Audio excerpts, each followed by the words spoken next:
Alright, so the first method for solving a system, if it'll let me scroll here. Oh, there we go. Is the substitution method. So go ahead and try the substitution method here on SP2. You can isolate either the x or y variable in the first equation or the x or y variable in the second equation. Plug it in, make that substitution, solve for one variable, then use that to solve for the other variable. In doing that, you should get the solution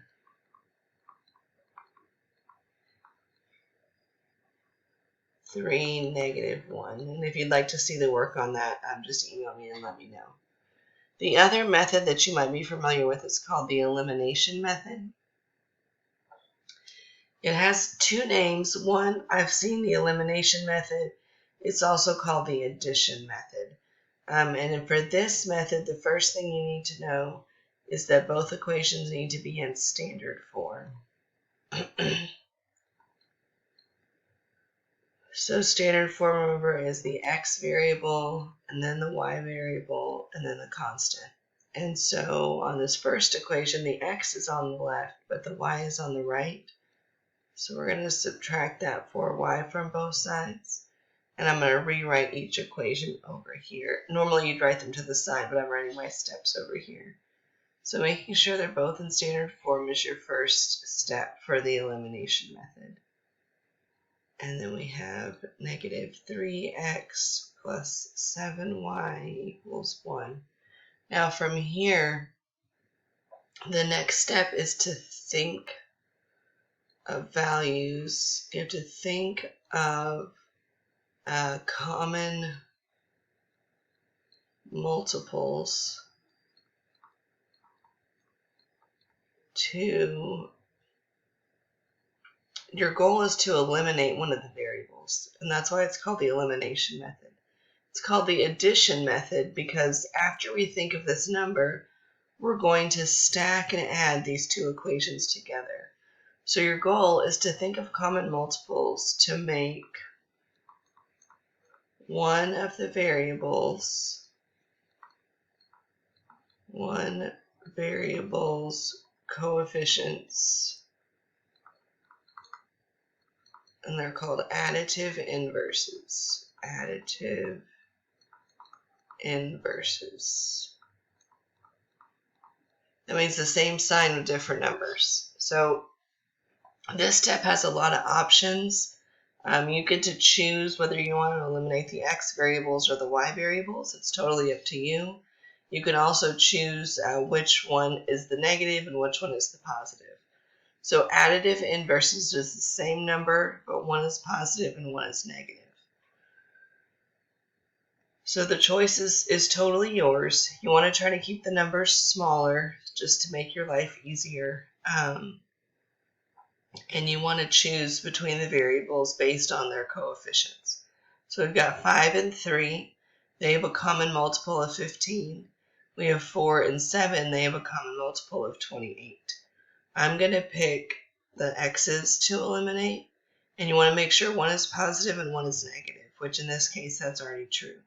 If one is not already positive and negative, then you have to multiply one of them by a negative as well. Because they need to be opposite signs. So for this first equation, if I want the x's to have additive inverses for coefficients, I'm going to multiply that one by 3. And you're going to multiply all the way through by 3. And then on the second equation, again, if I want the x's to have additive inverses for coefficients, I'm going to multiply through by 5. If we were doing the y's, you would use 7 and 4. But you get to decide which one you want to eliminate. And you have to think of these numbers to make their coefficients the same number with opposite signs. So I'm going to multiply the top equation through by 3 and the bottom equation through by 5. That's going to give me 15x minus 12y equals 18. And the bottom is going to give me negative 15x plus 35y equals 5. So that's step 2. It can take a minute. There's different ways to approach it. Usually this is all integers, but technically it could also be fractions or decimals. So we try to keep this process with integers if we can. The third step is to add the equations together, which is just kind of a strange step, but it does work. So add the equations to eliminate a variable. And then the steps are the same as substitution after that. So from here, you always want to write them across from each other so that they're vertically all lined up. And then you're going to draw a line underneath, and you're going to vertically add them together. 15x plus negative 15x is 0, so you don't have to write anything. Negative 12y plus 35y is 23y. And then 18 plus 5 is 23, which means y is 1. So you're going to solve for whichever variable did not get eliminated. And then from here, you're going to plug back in. You can plug back into either one of the original equations, a rearranged equation, or the multiplied equation after you multiply through. I usually go back to one of the originals. We can just pick one. We'll just do the top one. Either one, it doesn't matter. So 5x equals 4 times 1 plus 6. And again, I'm just using the one I just figured out to plug in for the y from that top equation. So 5x equals 10 and x equals 2. It shouldn't be too difficult once you get one answer. Getting that first answer takes a minute, and then the rest isn't so bad. And then remember, once you have both answers, you're going to write your solution as x comma y. And that's how it wants the answer in the homework. So that's the elimination method. There is more details in your book. I think I put it up here. So if you need more specific steps, they are in your textbook. But I think this is a technique that students are familiar with most of the time. So I didn't write out all the steps for you. For SP3, you can try the elimination method again. The solution you should get for SP3 is 5, 1. So go ahead and work that one out on your own time. And if you need me to show the steps, just let me know. There are more examples of the elimination or addition method with fractions and decimals. We're not getting that too detailed, so we don't need to worry about that. Let's look at the next example here. This one says 2x plus y equals 4 and 6x plus 3y equals 6. These are both already in standard form. Oh, one thing I forgot to mention, which I'll mention here. When it says to solve, even if it tells you a specific method to use, it doesn't matter. It's up to you. So there's elimination or substitution. You can pick. Even if it gives you a method, which usually gives you the easier of the two methods, but you can use whichever method you prefer. So really, when you solve, you get to pick which method. Some students always use substitution, some always use elimination, some use either one depending on the equation. So again, all of that is up to you. For this one, since it's already in standard form, I'm just going to multiply the top equation by -3. And that's either to match the x's or the y's. We'll see what happens here in just a second. The bottom equation does not need to be multiplied by anything. So we're going to get -6x minus 3y equals -12. And then we're just going to copy this over so that everything's all lined up. And you might already see what happened here. When I go to stack and add these equations together, the x's zero out and the y's zero out. And then I get -6. So the variables have disappeared, and I get a statement that's not true.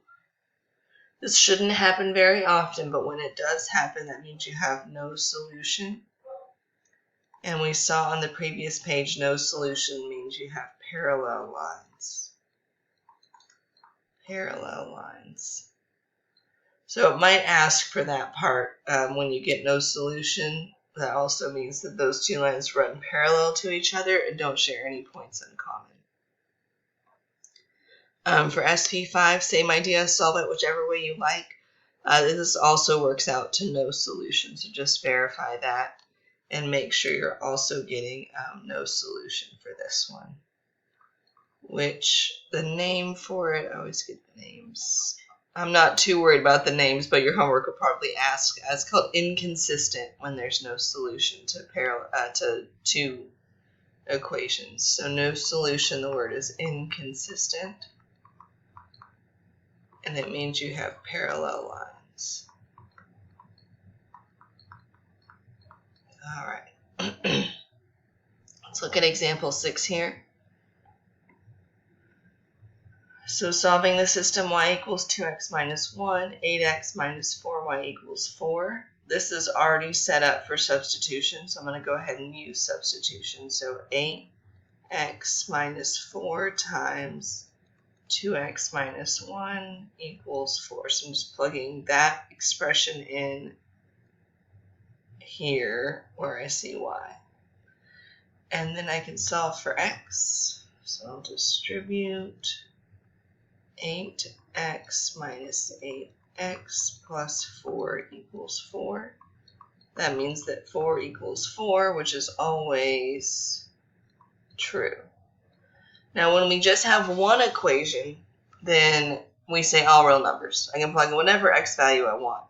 But because we have two equations here with two variables, when you get something that's always true, that means you have infinite, I think they call it infinitely many solutions. That means you have the same line twice. And that is called dependent equations. The two equations depend on each other. Now, we're not going to use the all real numbers symbol, right? So it's not all real numbers. It's not whatever numbers we can ever think of. It's unique xy pairs. And any xy pair that works for the first equation is going to work for the second equation. So that's a little bit more specific. So the way we write our solution for these is a little different. You have two ways to write it. I'm going to kind of put blanks here.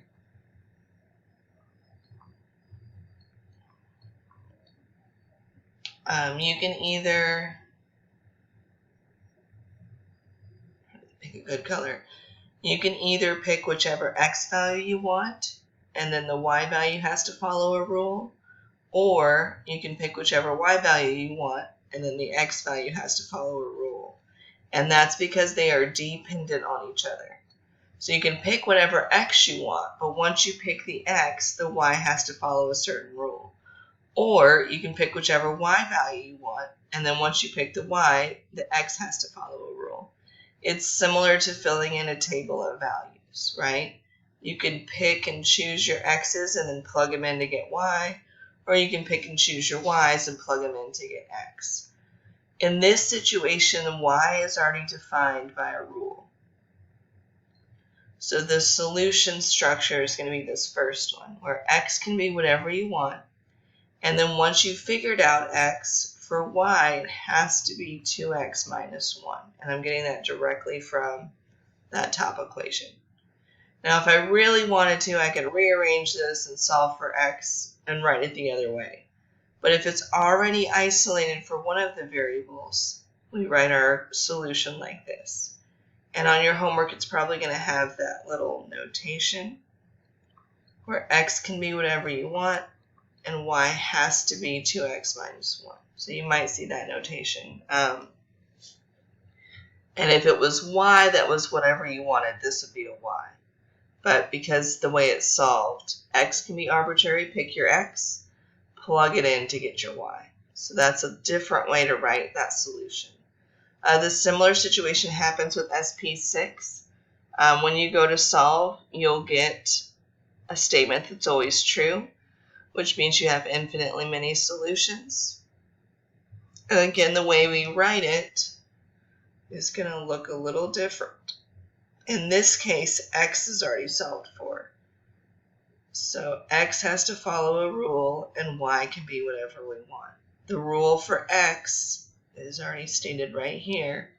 X has to be 5 minus 3y. So again, y can be whatever we want.